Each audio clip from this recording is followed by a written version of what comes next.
जय सद्गुरुदेव, जय पद शरणम।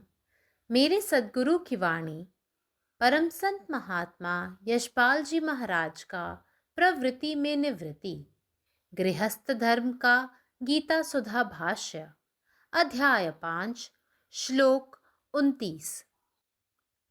भोक्तारम यज्ञ तपसाम सर्वलोक महेश्वरम सुहृदम सर्वभूतानां ज्ञात्वा माम शांति मृच्छति।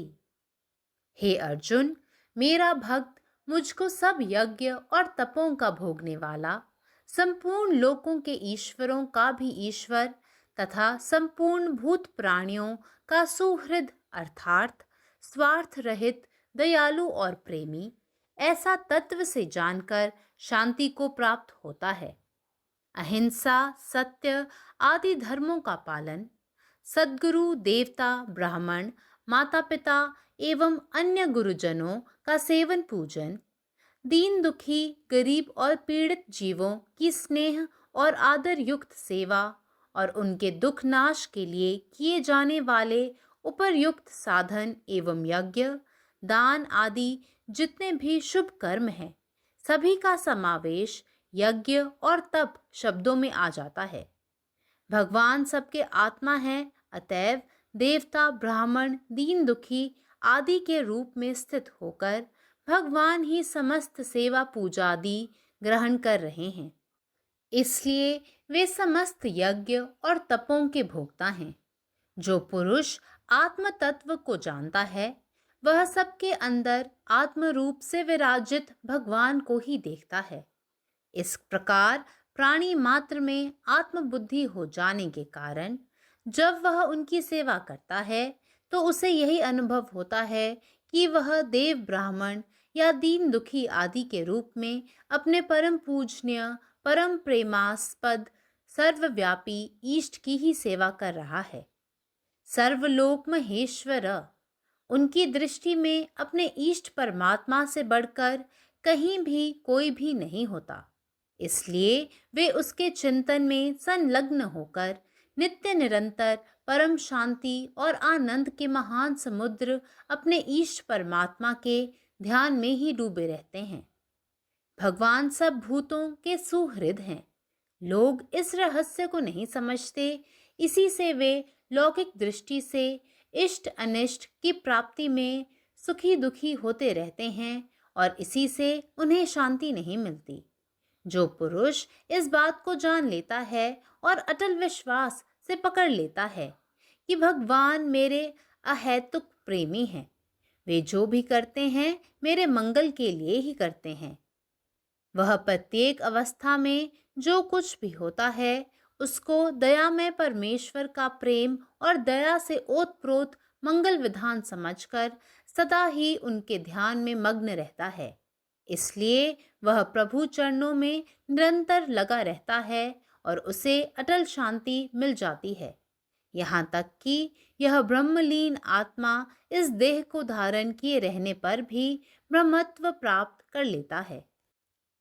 The sages, knowing me as the ultimate purpose of all sacrifices and austerities, the supreme lord of all planets and demigods, and the benefactor and well-wisher of all living entities, attain peace from the pangs of material miseries.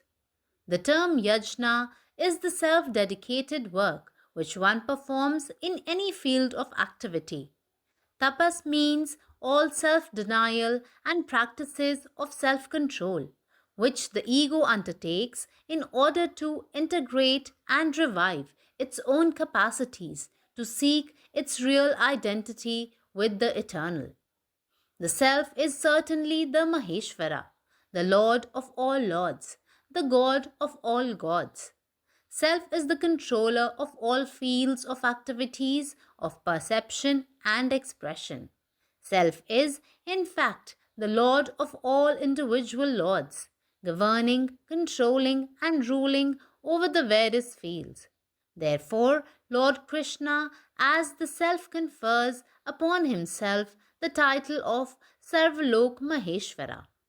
In our worldly experience, a man who has kingly powers is very difficult to approach, and the King of Kings becomes a personality striking awe and reverence in the heart of the ordinary man, almost unapproachable.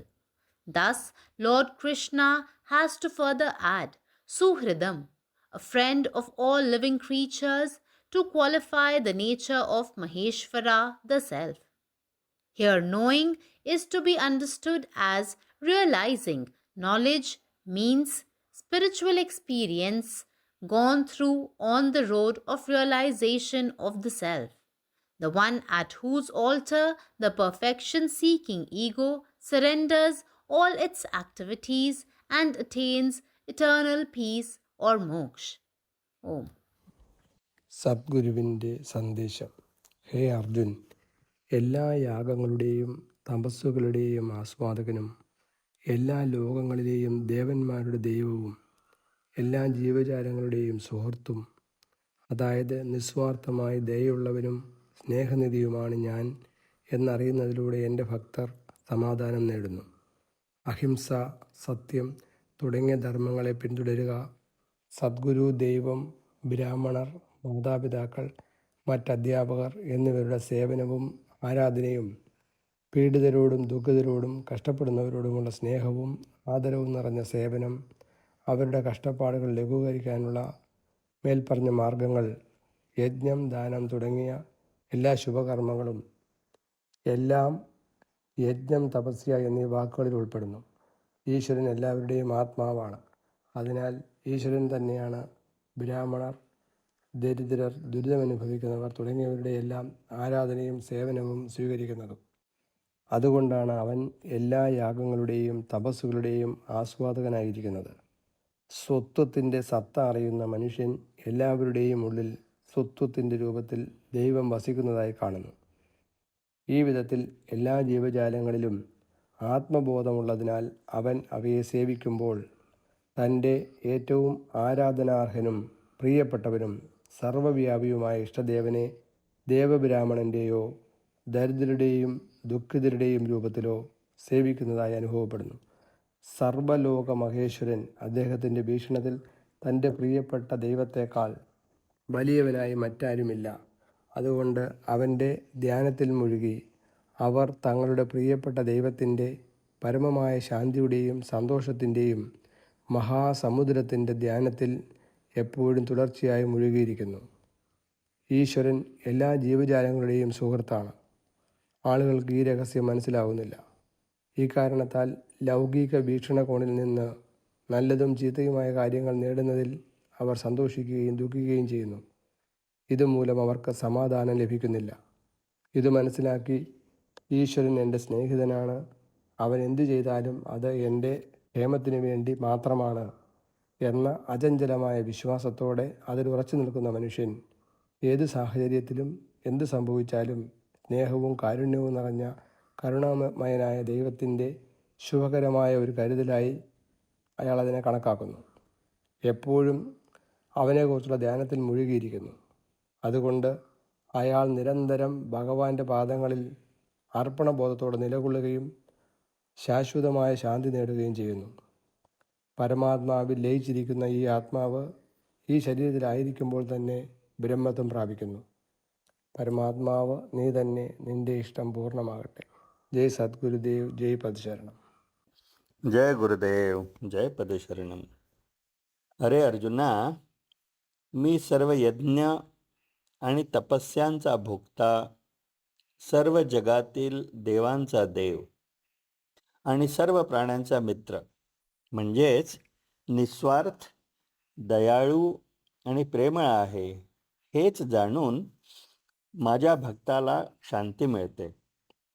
अहिंसा, सत्य इत्यादी धर्माचे पालन करणे, सद्गुरू, देव, ब्राह्मण, पालक आणि इतर शिक्षकांचे सेवन आणि पूजा करणे, यज्ञ आणि तपस्या या शब्दांमध्ये दुःखी आणि पीडित प्राण्यांची प्रेमळ आणि आदरयुक्त सेवा आणि त्यांच्या दुःखाचे निवारण करण्यासाठी वर उल्लेख केलेली साधने आणि यज्ञ, दान, इत्यादी सर्व शुभकर्मे समाविष्ट आहेत. देव हा प्रत्येकाचा आत्मा आहे आणि म्हणूनच तो ब्राह्मण, गरीब आणि दुःखी लोक इत्यादींचे रूप धारण करून सर्व सेवा आणि उपासना स्वीकारत आहे. म्हणूनच तो सर्व यज्ञ आणि तपस्यांचा भोक्ता आहे. ज्या माणसाला स्वतःचे सार माहीत असते तो देवाला प्रत्येकाच्या आत स्वतःच्या रूपातच वास करताना बघतो.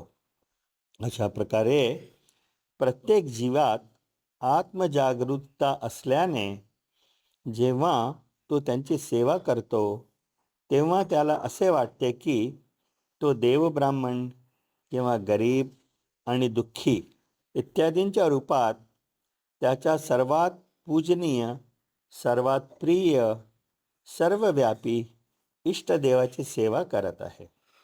सर्व लोक महेश्वर यांच्या मते त्यांच्या प्रिय देवापेक्षा श्रेष्ठ कोणीही नाही. म्हणूनच त्याच्या चिंतनात मग्न राहून तो त्याच्या प्रिय देवाच्या परमशांती आणि आनंदसा महासागराच्या ध्यानात नेहमी आणि सतत मग्न राहतात. ईश्वर सर्व प्राण्यांचा मित्र आहे हे रहस्य लोकांना समजतच नाही. त्याचमुळे ते सांसारिक दृष्टिकोनातून चांगल्या आणि वाईट गोष्टी साध्य करण्यात आनंदी होतात आणि दुःखी पण होतात. त्यामुळे त्यांना शांती मिळत नाही. जो मनुष्य हे समजतो आणि देव माझा निस्वार्थ प्रियकरच आहे, तो जे काही करतो ते फक्त माझ्या कल्याणासाठीच करतो, या अढळ श्रद्धेने तो धरून राहतो. प्रत्येक परिस्थितीत जे काही घडते तो त्या दयाळू ईश्वराचेच शुभदान असेच मानतो. प्रेमाने आणि दयेने भरलेला असतो आणि नेहमी त्याच्या ज्ञानात मग्न असतो. म्हणूनच तो सतत प्रभूच्या चरणी समर्पित राहतो आणि त्याला शाश्वत शांती मिळते. इतकी की परमात्म्यात लीन झालेला हा आत्मा शरीरात असतानाही ब्रह्मत्व प्राप्त करतो. जय गुरुदेव, जय पदशरणम. నా సద్గురు సందేశం గీతా సద గృహస్థ మార్గంలో గీతాభ్యాసం అధ్యాయం 5 శ్లోకం 29.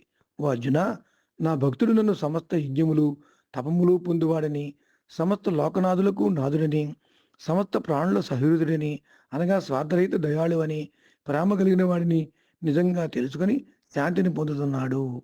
అహింస, సత్యము మొదలైన ధర్మములు పాటించుట, సద్గురువు, దేవతలు, బ్రాహ్మణులు, తల్లిదండ్రులు మరియు ఇతర గురుజనులను సేవించుట, పూజించుట, దీనులు, దుఃఖితులు, పేదలు, పీడిత జీవులకు స్నేహము మరియు ఆదర్శక్తి సేవ చేయుట, మరియు వారి దుఃఖ నివారణకై చేయు సాధనలు, యజ్ఞము, దానము మొదలైన ఎన్ని శుభకర్మలైతే ఉన్నవో అన్నిటి యొక్క కలయికయే యజ్ఞము లేదా తపస్సు అనే శబ్దములోనికి వచ్చును. పరమాత్మ అందరి యొక్క ఆత్మ. అందుచేత దేవతలు, బ్రాహ్మణులు, దీన దుఃఖితులు మొదలైన వారి రూపంలో ఉండి పరమాత్మే సమస్త సేవలు, పూజలు అందుకొనుచున్నాడు. అందుచేత ఆయన సమస్త యజ్ఞ తపముల భోక్తయే ఉన్నాడు. ఎవరు ఆత్మతత్వమును తెలుసుకుని అందరిలోనూ ఉన్నది ఆత్మరూపంలో వెలుగుందు పరమాత్మనే చూస్తాడో అతడు ఈ ప్రకారంగా ప్రాణుని ఆత్మబలు కలుగుడిచే అతడు వారికి సేవ చేయుడిచే అతనికి ఎటువంటి అనుభవం కలుగుతుందంటే, ఆ దేవ బ్రాహ్మణులు, దీనులు, దుఃఖితుల రూపంలోని తన పరం పూజని పరమ ప్రేమాస్పద సర్వవ్యాపి అయిన ఇష్టదైవానికి సేవ చేస్తున్నాననే భావన కలిగి ఉంటాడు. సర్వలోక మహేశ్వర్. అతని దృష్టిలో తన ఇష్టదైవమైన పరమాత్మ కన్నా గొప్పవారు ఎవరు ఎచ్చటా ఉండరు. అందుచేత అతడు ఆయన యొక్క చింతనలోనే నిమగ్నమై నిత్యము నిరంతరము పరమశాంతిని పొందుతూ ఉంటాడు. ఆనందమునకు, పరమశాంతికి మహాసముద్రమైన తన ఇష్టదైవం యొక్క ధ్యానంలో మునిగి ఉంటాడు. పరమాత్మ సమస్త జీవుల హితకారి. ప్రజలు ఈ రహస్యాన్ని ఎరుగరు. అందుచేతనే వారు లౌకిక దృష్టిచే ఇష్టాయిష్టముల ప్రాప్తిలో సుఖదుఖములు పొందుతూ ఉంటారు. అందుచేత వారికి శాంతి లభించట్లేదు. పరమాత్మ నా యందు కారణరహిత ప్రేమ కలవాడని, అతడు ఏమి చేసినా నా మేలు కోసమే చేస్తాడని అనే విషయాన్ని ఎవరు తెలుసుకుంటారో, తెలుసుకుని ఎవరు ఆయన్ను దృఢ విశ్వాసంతో పట్టుకుంటారో అతడు ప్రతి స్థితిలోనూ ఏది జరిగినా దానిని దయామయుడైన పరమేశ్వరుడి ప్రేమ దయతో కలిగాయని శుభకార్యంగా భావించి నిరంతరము ఆయనకు ధ్యానంలో నిమగ్నమై ఉంటాడు. అందుచేతనే అతడు పరమాత్మ యొక్క చరణములందు నిరంతరము లీనమై ఉంటాడు. అందువల్ల అతనికి అచంచలమైన శాంతి లభిస్తూ ఉంటుంది. అట్టి బ్రహ్మలీన ఆత్మ ఈ దేహమును ధరించినప్పటికీ కూడా బ్రహ్మతత్వమును పొందును. పరమాత్మ నీవే ఉన్నావు, నీ ఇష్టమే నెరవేరాలి. जय सद्गुरुदेव जय प्रसरणम। हे अर्जुन, हमर भक्त अय गूढ़ सत्य के बूझैत अछि जे समस्त जग आ तपस्या के मात्र हम ही आधार छी। हमर सत्ता ई समस्त ब्रह्मांड अछि आ हम ही सब जीव जंतु के शुभ चिंतक छी। यह सत्य के ज्ञान हमर भक्त के मोनक शांति के कारण अछि। अय संसार में जतेक शुभ कर्म कयल जाइत अछि वह कर्म सब तप शब्द के अर्थ होइत अछि। जेना सत्य आ धर्म के पालन, अपन माता पिता, सतगुरु, कुटुंब आ देवता सबके पूजा, दीन दुखिया गरीब लेल दया माया, ई सब तप मानल गेल अछि। सब जीव में भगवानक अंश के देखब आ यथा योग्य व्यवहार करब तप होइत अछि। यह कारण अछि जे भगवाने के सबटा यज्ञ आ तप अर्पण कयल जाइत छनि।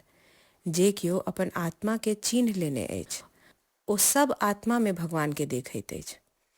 अपन आत्मा से परिचित भेला पर मनुष्य सब जीव से व्यवहार में, देवता के पूजन में, दीन दुखिया के सेवा में, अपन आराध्य अपन इष्ट के सेवा करैत अछि।